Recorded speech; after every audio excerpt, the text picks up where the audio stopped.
ఈ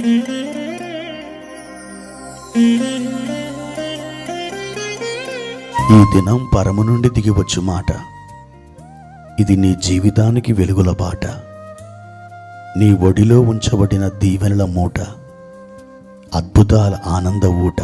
డిసెంబర్ 4 సంవత్సరమంతా మీరు బైబిల్ చదివి ముగించడానికి మీరు చదవలసిన లేఖన భాగం ఉదయం యెహెజ్కేలు గ్రంథం 47 మరియు 48 అధ్యాయములు, సాయంత్రం యోహాను రాసిన మొదటి పత్రిక 3వ అధ్యాయము. ప్రియమైన దేవుని బిడ్డలారా, ఈ ఉదయకాల సమయంలో ప్రభు కృప మీకు తోడైండునుగాక. ప్రియా దేవుని బిడ్డలారా, ఎలా ఉన్నారు? బాగున్నారు కాదు? ఈ దినములలో మనం ప్రభు యొక్క జన్మదినాన్ని జరుపుకోవడానికి ఎంతో ఆతృత చెందుతున్నాం. ప్రీ క్రిస్మస్లని ఇంకా రకరకాల కార్యక్రమాలతో క్రైస్తవ సమాజం చాలా విరామం లేకుండా ఉండడం మనం గమనిస్తున్నాం. ప్రియమైన దేవుని బిడ్డలారా, యేసు ప్రభు వారు మన కొరకే 2000 సంవత్సరాల క్రితం ఈ లోకానికి దిగివచ్చి మనుషులలో ఒక మనుషుడిగా ఆయన జీవించి అద్భుతమైన తన పరలోక సంబంధమైన వర్తమానాన్ని ఈ మానవాళికి ఆయన అనుగ్రహించారు. ఆయన ఎంతో ప్రేమమయుడు. ప్రేమంతా మూటగట్టుకొని ఈ లోకానికి ఆయన దిగొచ్చాడు.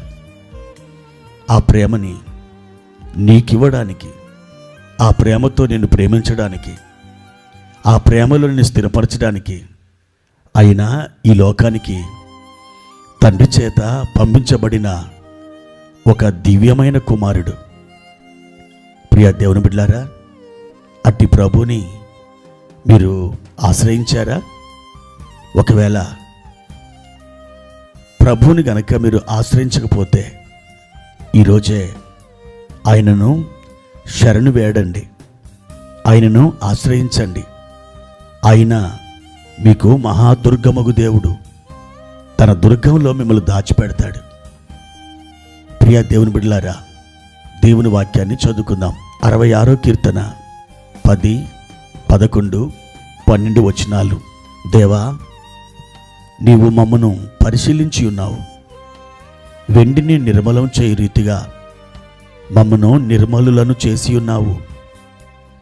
నీవు బందీ గృహంలో మమ్ము ఉంచితివి.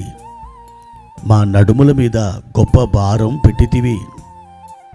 నరులు మా నెత్తి మీద ఎక్కునట్లు చేసితివి. మేము నిప్పులలోనూ నీళ్ళలోనూ పడితిమి.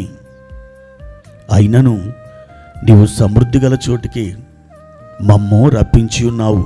ప్రియమైన దేవుని బిడ్డలారా, ఈ కీర్తనకారుడు వ్రాసినటువంటి మాటలు మీరు విన్నారు కదా. దేవుడు మనల్ని వెండిని నిర్మలం చేసినట్లు ఆయన నిర్మలలుగా చేస్తాడట. మస్టుని తొలగించున్నట్లుగా ఆయన మనల్ని పరిశీలన చేసి శుద్ధి చేసి ఆయన నిర్మలముగా మార్చి తన ఎదుట నిలబెట్టుకుంటాడట. కొన్నిసార్లు మనం నిప్పులలోనూ నీళ్ళలోనూ పడినటువంటి స్థితి ఎదుర్కొంటాం. మన నడుముల మీద గొప్ప భారం మోపబడి ఉంటుంది. మనం ఒక బందీ గృహంలో ఉన్నట్లుగా ఫీల్ అవుతాం.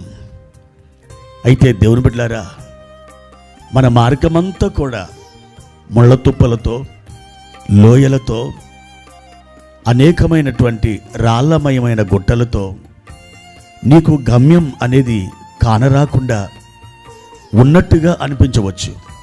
కానీ దేవుడు అంటున్నాడు, నిన్ను సమృద్ధి గల చోటికి నేను తీసుకొని వెళ్తాను. నువ్వు ఎంతమాత్రం కంగారు పడకు, నా కృప నీకు చాలును అని ప్రభువారు సెలవిస్తున్నారు.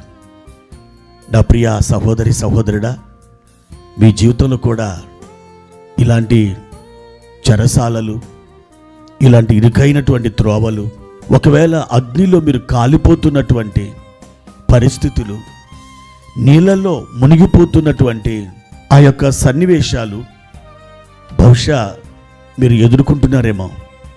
కానీ ఇప్పుడు నువ్వు ఎదుర్కొంటున్న పరిస్థితులను చూచి నీవు భయపడవద్దు, నీవు కృంగిపోవద్దు, నీవు వెనకకు జారిపోవద్దు.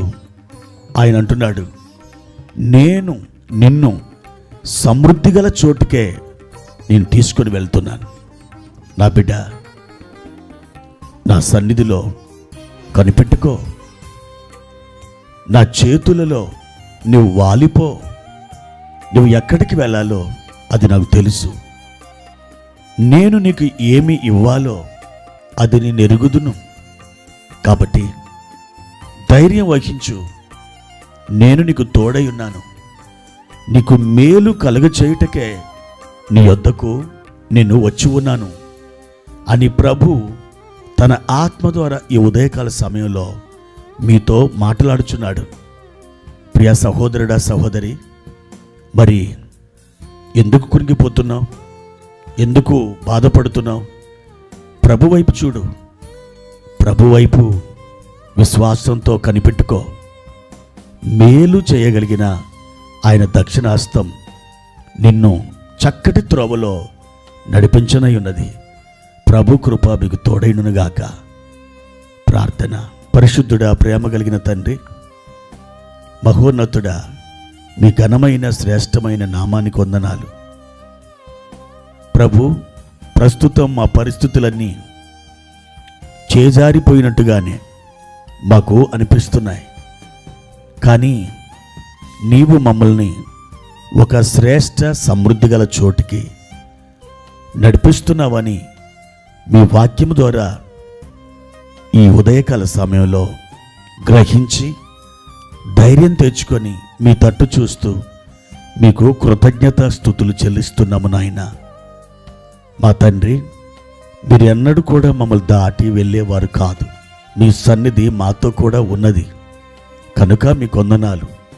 మా ప్రభువా, మా ప్రియులను ఆదరించి బలపరిచి ధైర్యపరచుమని యేసు నామములో అడిగి వేడుకుంటున్నాము తండ్రి. ఆమెన్.